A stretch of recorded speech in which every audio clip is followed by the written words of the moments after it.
아멘. 할렐루야.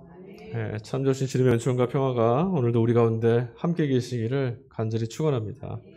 주님 오시는 그날까지 부활하신 주님을 믿고 따르는 여러분의 걸음을 반드시 하나님께서 지켜주실 줄 믿습니다.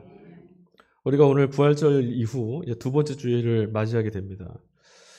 저는 오늘 아침에 언젠가 대통령 선거에 나왔던 한 후보가 국민들한테 던졌던 그 질문을 여러분에게 한번 던져보고 싶습니다. 부활, 도저히 믿을 수 없을 만 같은 죽은 사람이 다시 살아나는 걸 믿기가 정말 어렵죠. 그런 꿈처럼 아득한 예수의 부활, 우리 그 부활을 함께 경축했고 함께 예배드리고 또 한 주간을 보냈습니다.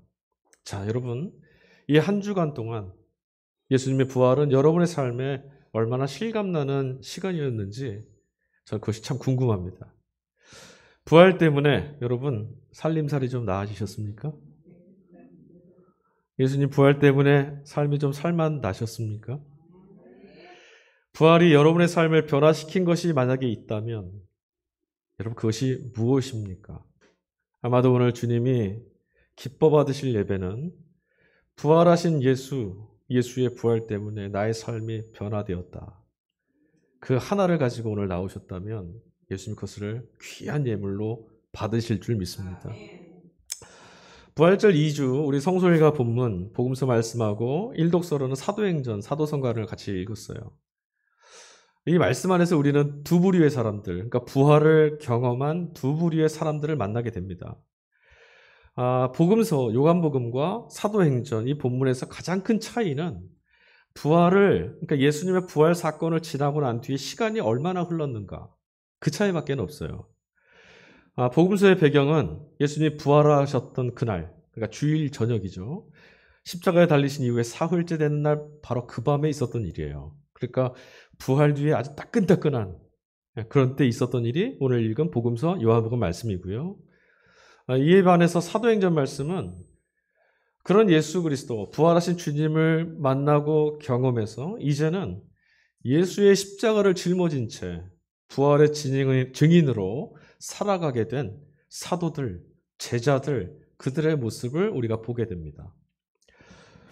사도행전 말씀을 보니까요, 예수의 부활을 증언하던 제자들이 사내들인이라고 하는 곳에 붙들려 가서 지금 신문을 받게 됐습니다. 사내들인, 그곳이 어디입니까? 예수님을 잡아서 십자가에 매달아 죽였던 유대 권력자들의 기구입니다. 유대 권력자들이 실세 기구인 거예요. 제자들이요, 예수님의 이름을 부활하신 예수 그리스도 경험한 이후에 전하기 시작했을 때 그들에게 한번 붙들려 갔습니다. 그때 그들이 윽박지르고 위협하고 협박했습니다. 다시는 이 이름을 전하지 마라.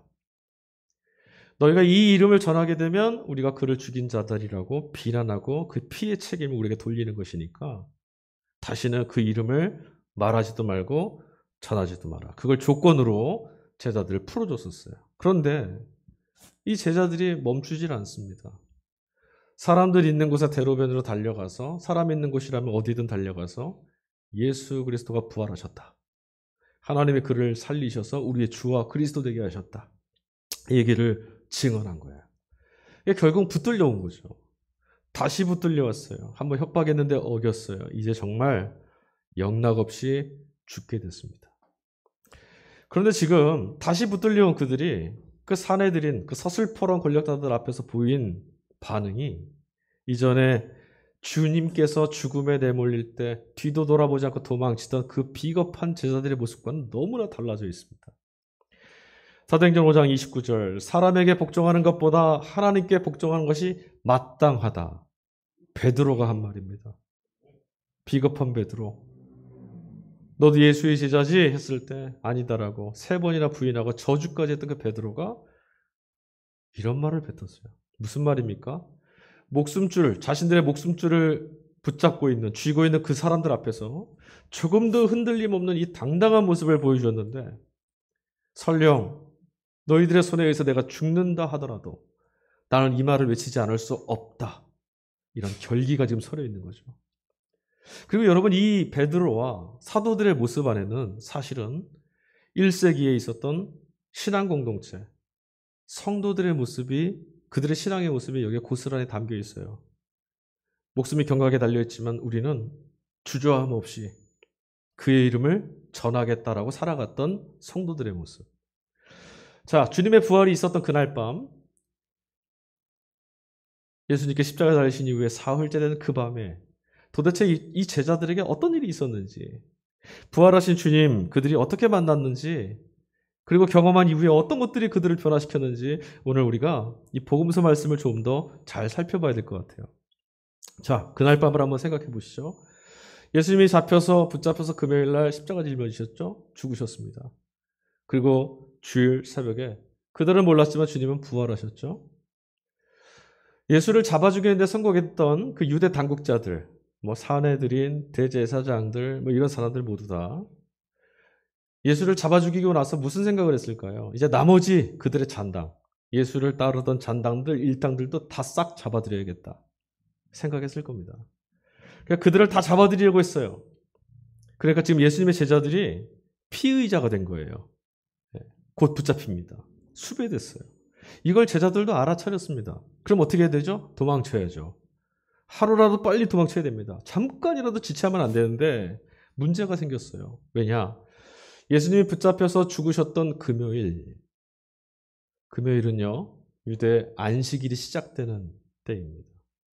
그러니까 안식일이 시작되면 아무것도 할 수 없어요. 유대인들은. 이동도 하면 안 됩니다. 그 바람에 이 제자들이 멀찌감치 도망칠 기회를 잃어버린 거예요. 만약에 예수님께서 목요일 날 십자가에 달리셨다면 도망쳤겠죠. 그리고 예수님이 십자가에 달리시는 그 소식을 듣자마자 도망친 이들도 있기는 있어요. 자, 도망칠 기회를 잃었던 제자들은 어떻게 해야 되겠습니까? 여러분이면 어떻게 하시겠어요? 자신의 스승이 그들의 손에 의해서 처참하게 죽여지는 걸 봤고 이제 머지않아 그들이 나도 잡아 죽일 거라는 걸 알고 있습니다. 도망칠 기회는 잃었습니다. 어떻게 해야 될까요? 가급적 빨리 어떻게든 숨을 곳을 찾아야죠. 그래서 제자들이요, 부랴부랴 어디로 숨어들었냐? 다락방으로 숨어들었습니다. 그리고는 문을 꼭 걸어 잠그고 그 속에서 숨소리도 들리지 않듯 쥐죽은 듯이 그곳에 있었습니다. 그곳에 숨어들었던 이들 어떤 모습이었을 것 같습니까? 상상해 보십시오. 아마 벌벌 떨고 있겠었겠죠. 얼마나 무서웠겠어요. 예수님이 지금 죽음을 당했는데. 당장이라도 저 문을 쾅쾅쾅 두드리면서 자신들의 목숨을 노리는 이들이 쳐들어와서 그들을 목을 붙잡고 머리채를 끌어잡고 끌고 갈지도 몰라요. 무섭습니다. 숨을 쉬고는 있지만 온통 두려움에 사로잡혀서 어두운 방 안에 한 걸음도 나가지 못하는 그들의 모습은 여러분 영락 없이 죽은 사람하고 똑같습니다. 숨을 쉬고 있지만 그걸 살았다고 할 수 있습니까? 제 발로 한 걸음도 못 나가는데 도무지 살아있다라고 말할 수 없는 그런 형편인 거죠. 방 안에 머물러 있었던 그 제자들 누구 하나 쉽사리 입을 열지 못합니다. 너무나 어마어마한 사건을 경험했고 너무나 두렵고 무서웠기 때문에 아무도 입을 떼지 못했어요. 뭘 어떻게 될지 아무도 몰랐으니까. 도망갈 방법도 없고 이제 영락없이 잡히면 죽게 됐는데 어찌하면 좋을까. 수제자인 베드로를 사람들이 쳐다보지만 베드로도 아무 말 할 수가 없습니다. 도리가 없어요. 이제는 무엇을 어떻게 해야 될지, 어떻게 도망칠 수 있는지 아무것도 보장된 건 하나도 없습니다. 암담한 거예요. 그러니 방 안의 공기는 무겁기만 했겠죠. 너무 무거웠을 거예요. 그런데 바로 그때, 오늘 우리가 읽은 복음서가 바로 그때의 장면이에요. 바로 그 밤에 일순간 절망에 사로잡혔던 그 무거운 방 안의 분위기가 뭔가 좀 변화된다는 것을 그들이 알아차렸어요. 방 안의 공기도 좀 달라진 것 같아요. 이상합니다. 뭔지 모르겠어요. 그래서 슬며시 고개를 들어보았더니 언제부터인지는 알 수 없지만 그들 일행이 있는 그곳 방 한가운데 누군가 들어와 서 있습니다. 분명히 붙들려가는 걸 염려해서 문을 꼭 걸어 잠그고 숨어들었는데 이가 어떻게 들어왔는지 그리고 언제부터 와 있었는지 알다가도 모를 일입니다. 누구라고도 할 것 없이 쿡쿡 옆 사람을 찔러서 모두가 고개를 들어 둘러봅니다. 저 사람 도대체 뭐야? 근데 이날은 저녁이었어요. 어둡고 캄캄한 다락방. 어둠에 잠겨서 그 얼굴이 보이질 않습니다. 그런데 여러분, 어둠 속에 오래 있으면 눈이 좀 익숙해지죠? 어둠에 눈이 서서히 익숙해지고 그 사람의 얼굴 윤곽이 드러나기 시작할 무렵쯤 누군가 소리쳤어요. 주님이시다. 그 미지의 사람이 이 제자들을 향해서 입을 열었습니다. 무슨 말을 했냐? 너희에게 평화가 있기를. 여러분, 여러분의 삶에 평화가 있기를 간절히 빕니다.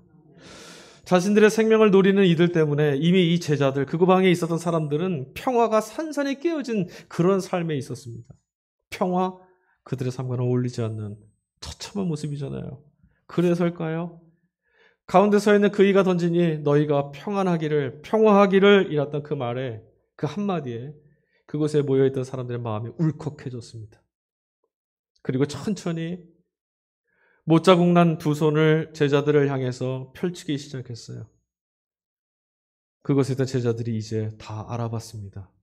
누구 한 사람의 이야기 아니라 모두가 말합니다. 아, 주님이시다. 그런데 여러분, 이것은 말도 되지 않는 일입니다. 왜냐하면 바로 이틀 전에 그들은 보았습니다.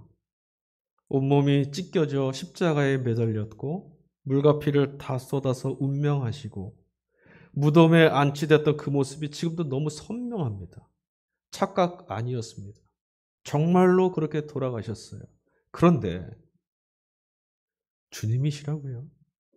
여러분, 죽은 사람은 다시 살아날 수 없는 법이죠. 그들은 그 믿음을 굳게 붙들고 있었습니다. 죽은 사람은 살 수 없다. 그 믿음이 막상 지금 자신들의 눈으로, 아니 자신의 눈앞에 서 계신 예수 그리스도, 그분을 눈으로 보고 있으면서도 그 사실을 덜컥 믿지 못하게 되는 거예요. 아닐 거야. 다른 사람일 거야. 귀신은 아닐까? 그러니까 예수님이 부활하실 수 없다라고 하는 그 믿음이, 그 불신의 믿음이 주님은 부활하셨습니다라고 하는 이 믿음을 이긴 셈이죠, 지금. 어둠에 익숙해지면 익숙해질수록 눈에 들어오는 모습은 분명 주님이 틀림이 없습니다.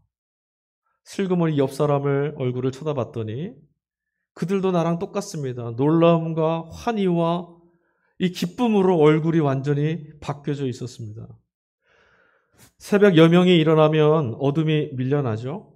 그것처럼 두려움으로 가득했던 이 방에 기쁨과 평화가 채워지기 시작한 거예요.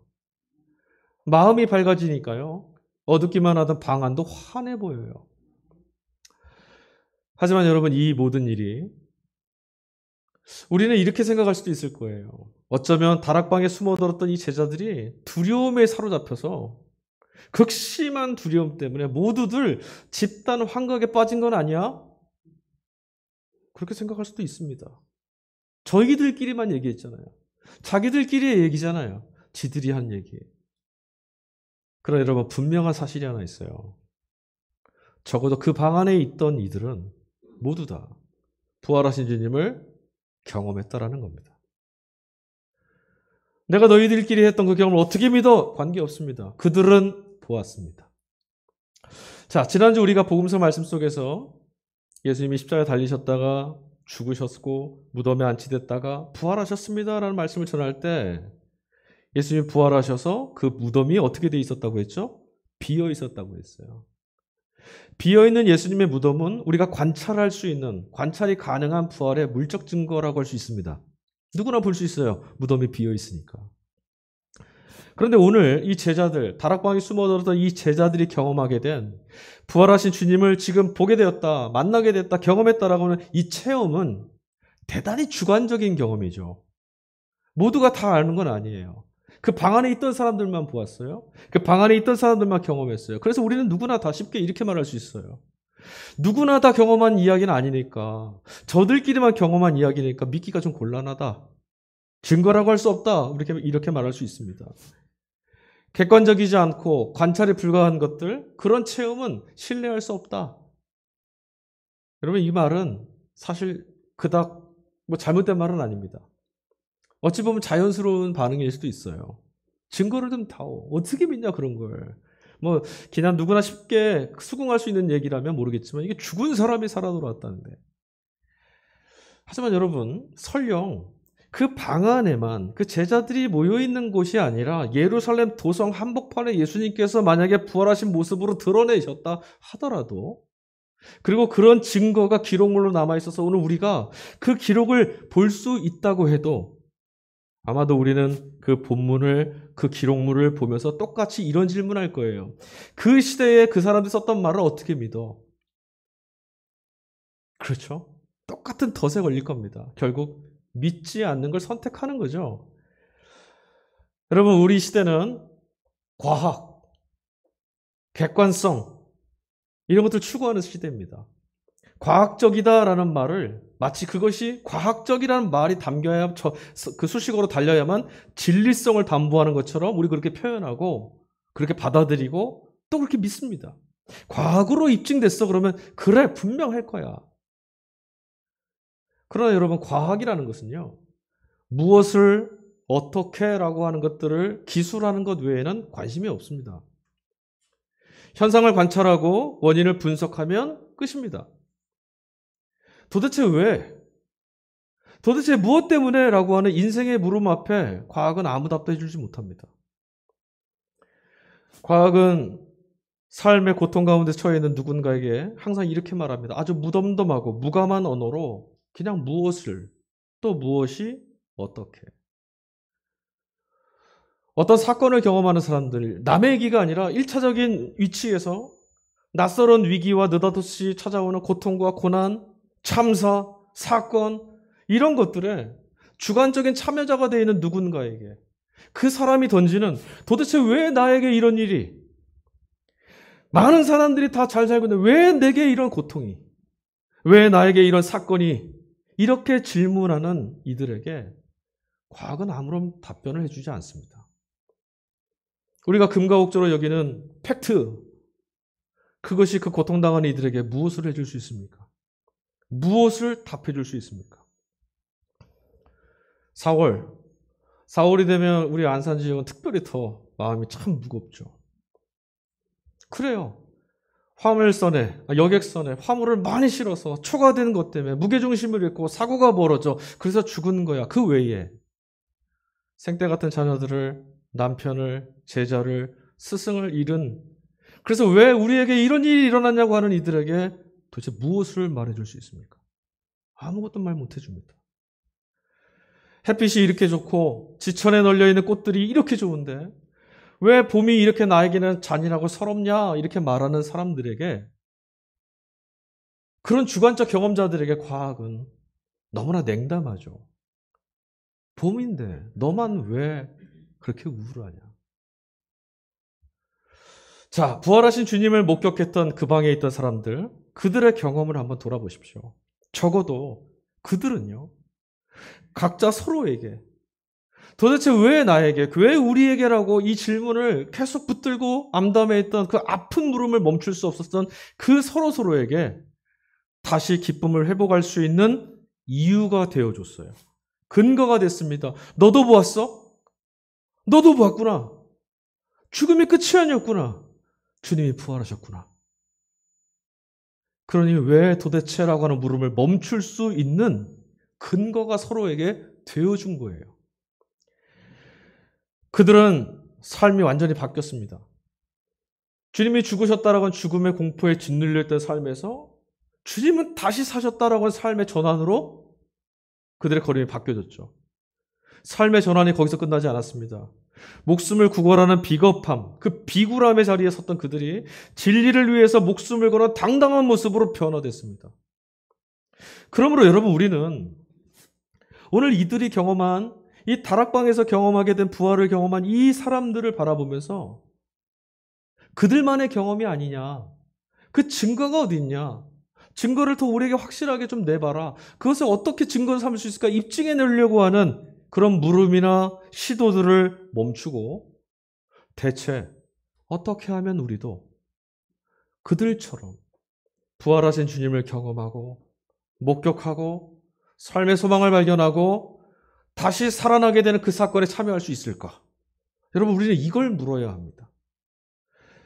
예수를 믿기로 결단하지 아니한 모르는 이들에게는 여전히 빈 무덤이나 그들에게 그 일이 무슨 일이냐 입증할 증거를 찾겠지만 여러분, 그리스도를 주로 믿기로 결단하시고 이 경계를 넘어오셨다라면 이제 우리의 질문은 바뀌어야 됩니다. 도대체 왜 어떻게 했냐가 아니라 내가 어떻게 이 참여, 이 체험에, 이 경험에 참여할 수 있을까? 다시 우리 일독서 본문 요한복음을 좀 볼까요? 스승 예수를 잡아 죽였던 그 서슬퍼는 사내들인 앞에서, 사도행전 말씀이죠. 베드로가 얼마나 당당해졌습니까? 얼마나 의연하고 얼마나 당당합니까? 그 베드로의 그 당당해진 모습이 이제 이해가 되는 거예요. 왜 그가 그렇게 바뀌었을까? 여러분, 목숨을 걸고 살아낸 그들의 삶이야말로, 이 제자들의 삶이야말로 권세 앞에서 자신의 스승 예수를 잡아 죽인 그 권세들 앞에서도 고개를 들고 하늘을 바라보며 우직하게 걸어낸 그들의 삶의 모습이야말로 부활의 세 번째 증거입니다. 본래 여러분, 죽으면 끝이다라고 하는 생각에 사로잡히게 되면 그때부터 뭐가 가장 강력한 권세가 되고 힘이 되는 줄 아세요? 죽음이 힘이 돼요. 야, 죽으면 다 끝이야. 이런 생각에 사로잡혀 정리가 되면 그게 마침표가 된 사람들에게는 죽음은 가장 강력하고 가장 두려운 대상일 수밖에 없습니다. 그런데 지금 이 사람들, 그 다락방에 있었던 예수의 제자들, 그 모자라 보이고 늘 넘어지고 깨지던 주님을 배신하고 돌아섰던 그 제자들을, 이들이 어떤 사람들이에요? 지금 부활하신 주님을 경험했어요. 다시 말하면 이제 죽음이 삼키지 못하는 생명이 있다라는 걸 목격한 거예요. 그러니까 죽음이 더 이상 무섭지 않은 거죠. 죽음을 무기 삼아서는 더 이상 그들의 걸음을 멈출 수 있는 재간이 없어요. 누구라도. 로마 황제가 와도 그들을 죽이겠다 협박해도 그들의 입을 막을 수 없고 그들의 걸음을 막을 수 없습니다. 오직 푯대를 향해서 달려가고 있는 그들의 걸음을 멈출 수 있는 분은 부활하신 그리스도밖에 없습니다. 우리도 그래야 합니다. 시험이 찾아오고 문제가 찾아와서 멈추는 것이 아니라, 주저앉는 것이 아니라, 두려워서 무서워서 멈추는 것이 아니라 주님이 마침표를 찍으실 때까지 우린 달려가야 합니다. 그게 부활을 경험한 이들의 삶이죠. 오늘 분명 무언가, 이 제자들에게 무언가, 무슨 일인가가 벌어졌습니다. 오즈의 마법사라고 하는 그 동화에 보면 심장이 없는 양철 나무꾼이 나와요. 그 나무꾼처럼 죽음의 공포 때문에 짓눌려서 싸늘하게 식어버렸던 그 제자들의 마음에 무언가 불이 붙어졌어요. 활활 타오르기 시작한 거죠. 두려움 때문에 스승을 버려둔 채, 스승의 십자가를 뒤로 한 채 어두움으로 숨어들어야만 했던 그들인데 이제 그들이 목숨을 걸고 빛을 향해서 뛰쳐나오는 사람들이 되었다라는 거죠. 제자들이 예수님을 만났을 때, 부활하신 주님이 찾아오셔서 그들을 만났을 때 그날 그 자리에 없었던 제자가 한 명 있었죠. 누굽니까? 도마입니다. 그런데 오늘 본문의 말씀 보니까 8일 뒤에 주님께서 도마가 머물고 있던 그 방에 다시 찾아오셨답니다. 그리고 첫 번째 방문하셨을 때와 마찬가지로 똑같은 말씀을 그들에게 주셨어요. 무엇 해주셨죠? 너희에게 평화가 있기를. 그러니까 부활하신 예수 그리스도의 목적지, 그의 사명의 목적지가 어딘지 우리 분명히 알 수 있습니다. 부활은 참된 평화를, 죽음에 짓눌려 있는 삶에 하나님이 주시는 참 평화를 전해주는 메시지인 거예요. 십자가에 달리시기 이전에 예수님은 엠마오에 올라가셔서, 겟세마네 동산에 올라가셔서 기도하셨죠. 땀방울이 핏방울이 될 때까지 기도하셨어요. 요한복음 14장 이후에 나오는 본문들이 예수님의 기도입니다. 예수님이 뭐라고 기도하셨냐면, 하나님, 내게 주신 이들을 하나도 잃어버리지 않게 해주십시오. 간절히 기도하셨죠. 내게 속한 이들을 한 명도 잃지 않게 해달라고 하셨던 그 기도를 부활하신 주님은 기억해내셨어요. 그리고 지켜내시려고 당신의 제자들, 깨지고 상하고 믿음 없어 무너진 이들을 모두 다 찾아내셨어요. 주님이 얼마나 제자들을 사랑하시는 분인지 알 수 있죠. 그리고 주님은 제 눈으로 보지 않고는 난 도대체 믿을 수 없다라고 말하던 도마로 하여금 냉철하고 단단한 자아를 깨뜨리고 부활을 믿고 부활의 주를 경배하며 하나님의 생명에 잇대어서 살아가는 이로 만들어 주셨습니다. 완전히 새로운 사람이 된 거죠. 도마도. 예수님을 만나면 다 이렇게 바뀌는 거예요. 겁쟁이 베드로가 의로운 사도가 되고 믿지 못하겠다 증거를 달라는 도마가 아닙니다. 나의 하나님, 나의 주님이십니다라는 고백을 자신의 삶에 인생에 걸고 달려가는 사도가 됐어요. 예수 믿으면 부활을 경험하면 참 생명을 만나게 되면 변화되는 겁니다. 사도행전을 보면 말씀해 보니까 도마를 예수님이 찾아오셨던 그날을 첫 번째 제자들을 찾아왔던 날은 부활하신 그날 저녁이었지만 도마를 다시 만나러 오신 그날을 여드레 뒤에라고 돼 있어요. 8일 뒤에요. 성경에서 8이라는 숫자는 특별한 의미를 가져요. 여러분 7이라는 숫자를 딱 들으시면 생각나는 거 있으시죠? 창조. 하나님의 창조. 그러니까 창조의 완성이 바로 7입니다. 근데 7일 뒤가 아니라 8일 뒤에, 여드레 뒤에, 제8일에. 이건 뭐죠? 하나님의 첫 번째 창조가 완성된 이후에 부활하신 주님을 통해서 무언가 새로운 일이 일어날 거라는 거예요. 부활하신 주님이 뭔가 새로운 창조를 만들어내실 거라는 거죠. 그게 뭐였어요? 바로 도마의 새로운 사람으로 빚어내시는 창조였던 거예요. 그런데 여러분, 마침내 부활을 믿게 되고 마침내 부활하신 주님을 따르고 하나님의 역사를 믿게 된 이 도마를 주님은 거기에 멈추게 내버려 두시지 않았어요. 한 걸음 더 이끌고 가셨습니다. 뭐라고 하셨습니까? 너는 나를 보았기 때문에 믿느냐? 나를 보지 않고도 믿는 사람은 복이 있다. 할렐루야. 우리는 보지 않고 믿는 사람들이잖아요. 우리는 얼마나 복받은 사람들입니까? 그런데 여러분, 보지 않고 믿는 게 왜 복입니까?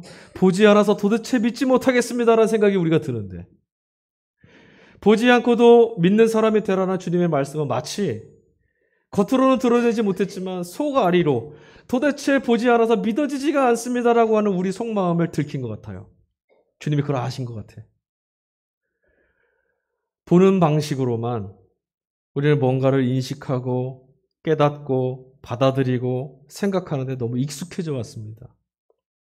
그 탓에 우리는 정말 보지 않고는 믿지 못하는 사람들이 되고 말았어요.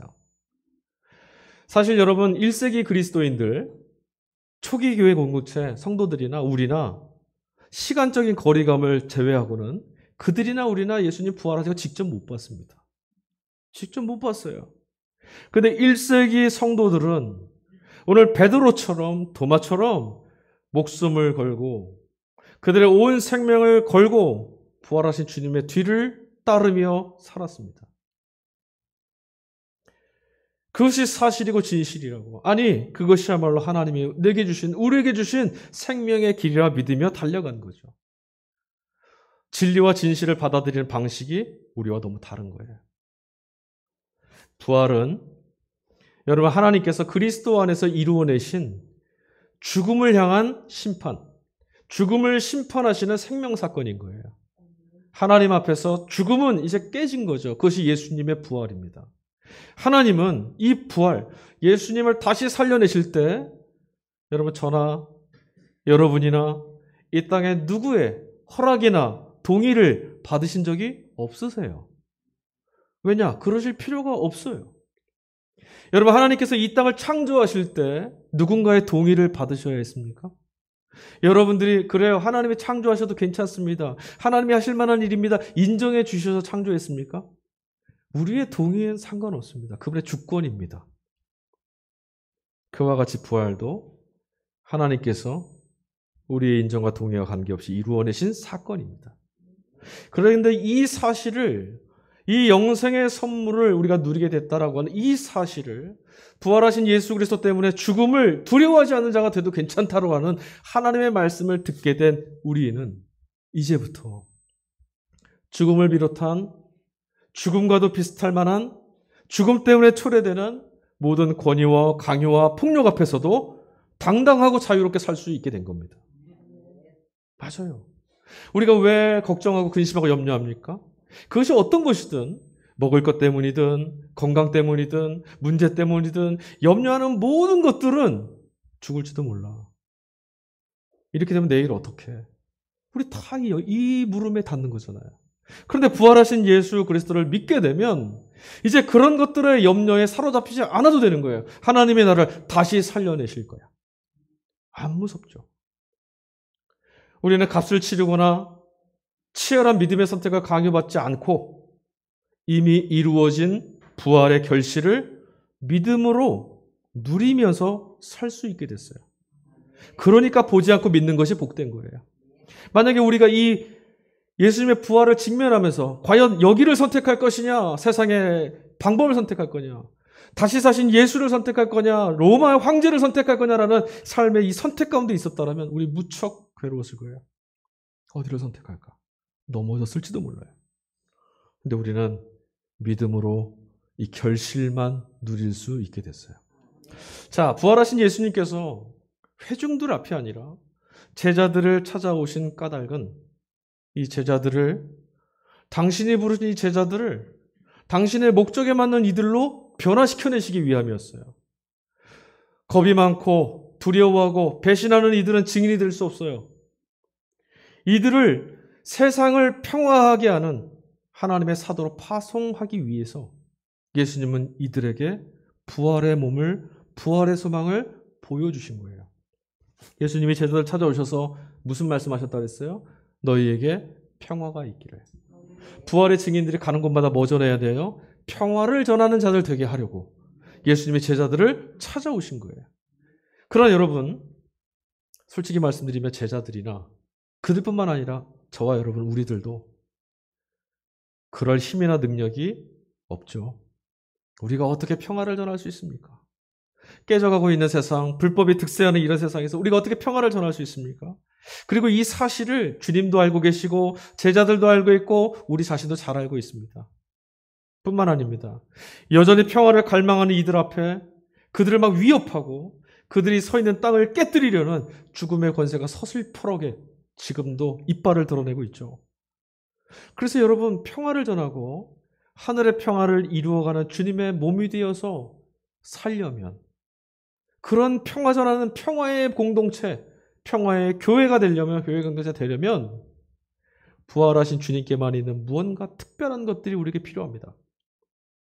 그것이 뭘까요?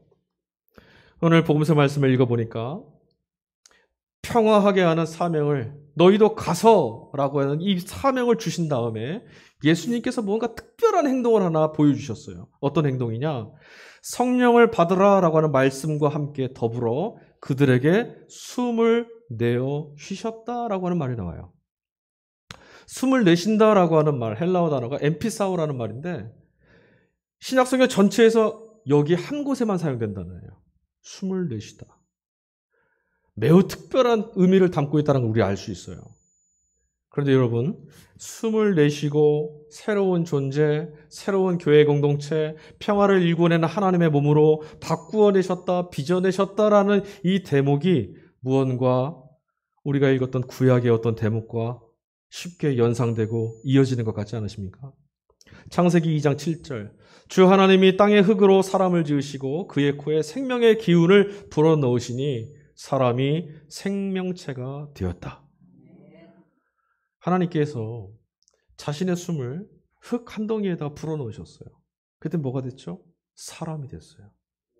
그것처럼 부활하신 주님이 불어넣으신 생명의 숨결은 죽은 자처럼 사는 우리들에게, 우리 영혼 가운데 채워져서 살아있는 자로, 하나님 앞에 살아있는 자로, 하나님 앞에서 살아서 평화를 전하는 예수 그리스도의 제자로 살려내시는 겁니다. 단순히 이전의 모습으로 살려내시는 그런 수준이 아닙니다. 모두가 어쩔 수 없다고 복종하고 본래 세상이나 인생이나 이런 거라고 체념하게 만드는 불법과 불의함, 그 앞에 주눅 들어서 기쁨을 온통 잃어버린 채 죽은 자처럼 꼼짝도 못하고 어둠에 숨어들어야만 하는 자기 백성들을 구원해내시려는 하나님의 강력한 구원의 손길, 주님께서 지금 나와 함께 하신다라고 하는 이 사실을 경험하고 깨닫게 하는 것이 바로 부활의 경험입니다. 부활하신 예수님을 만난다는 건 바로 이런 거죠. 지금 하나님이 나와 함께 계신다. 그렇게 부활하신 그리스도를 경험함으로 여러분 죽음이 끝이 아님을 깨달을 수 있게 될 때만 죽음의 힘을 무력화시키고 죽음의 겁박 앞에서도 하나님의 의를 추구하며 살아갈 수가 있게 되는 겁니다. 우리는 죽어도 다시 사는 예수 부활을 생명의 숨으로 들여 마시며 살아가는 사람들입니다. 그러므로 여러분, 죽음의 땅에서도 화해와 평안을 이루어가는 교회 공동체로 주님이 우리를 빚어냈다는 사실을 꼭 기억하셔야 합니다. 이제 요한 사도가 계시의 말씀으로 오늘 서신서 말씀처럼 전했던 것처럼 주님은 구름 타고 다시 오실 겁니다. 세상 모든 만민이 부정할 수 없는, 누구도 부정할 수 없는 그가 오심을 똑똑히 보아 알게 되는 그날이 올 거라는 말씀이죠. 그때까지 여러분, 우리가 지향해야 될 삶의 방향이 어딜까요? 오늘 우리에게 주신 말씀은 우리의 삶의 방향이 어딘지를 아주 분명하게 말씀하고 있습니다. 생명이 깨어진 이 불화한 땅, 죽음이 지배해서 공포감에 사로잡히게 만드는 이 땅에 하나님의 생명, 하나님의 평화, 부활의 기쁜 소식을 전해주는 일, 이게 우리에게 주어진 거예요. 이것이 우리 삶의 지향입니다. 주님은 이미 평화하게 하는 이들이야말로 하나님의 자녀다라는 말씀을 하셨어요. 그렇죠. 우리는 바로 하나님의 아들과 딸입니다. 우리는 교회에 이기 전에 하나님의 아들과 딸이죠. 그들이 모여있는 게 교회 아닙니까? 그러니 우리 공동체는 평화하게 하는 이들, 죽음을 무너뜨리고 무력화시켜서 죽음에 짓눌려 있는 이들을 북돋아주고 그들을 위로해주고 하나님의 소망이 여기 있다는 걸 기억하게 해주는 사람들이 돼야 합니다. 부활을 살아간다는 것, 여러분, 우리가 예수님을 믿어서 부활을 살아간다는 것은 죽어도 다시 살려내신 하나님의 자녀로 살아간다는 거죠. 하지만 꼭 기억하십시오. 하나님의 자녀가 되어서 전해야 될 이 평화는 우리 자신에게서부터 나오는 것이 아닙니다. 숱하게 우리는 평화를 기원하기도 했고 평화의 인사를 나눈 적도 있어요. 하지만 여러분, 우리가 전하는 이 평화를 우리는 책임질 능력이 없습니다. 평화하시길 바랍니다 한다고 우리가 그 평화를 이뤄낼 수 있습니까? 못합니다. 우리는 그럴 능력이 없습니다. 자기의 희생이나 대가를 지불하지 않고는 평화는요, 아무리 그럴싸한 말을 해도 그건 빈말로 그치게 돼요. 그러나 여러분, 우리가 전하는 이 평화는 누구로부터 받은 평화입니까? 그리스도께로부터 받은 평화입니다. 예수 그리스도는 어떤 분이십니까? 우리에게 주시고 우리에게 맡기시고 우리에게 부탁하시려고 이 평화를 주시려고 주님이 목숨을 바쳐서 이루어내신 대가를 치르신 것이 바로 이 평화예요. 그러므로 여러분, 기뻐하셔도 좋습니다. 예수님의 십자가를 근거로 이제 우리 삶에는 하나님이 이루시고 시작하신 평화가 시작됐습니다. 주님께서 부활을 통해 이뤄내신 이 평화를 누리시고 전하기만 하면 됩니다. 우리 모두는 죽음의 땅에 생명의 씨앗을 뿌리면서 평화를 이루어가는, 오직 이 일을 위해 택함을 받고 오직 이 일을 이루기 위해서 보냄을 받은 평화의 공동체, 주님의 몸이라는 사실을 기쁨으로 받아들이시고 부활을 살아내시는 주님의 백성들 되기를 주의 이름으로 간절히 축원합니다. 우리 시간에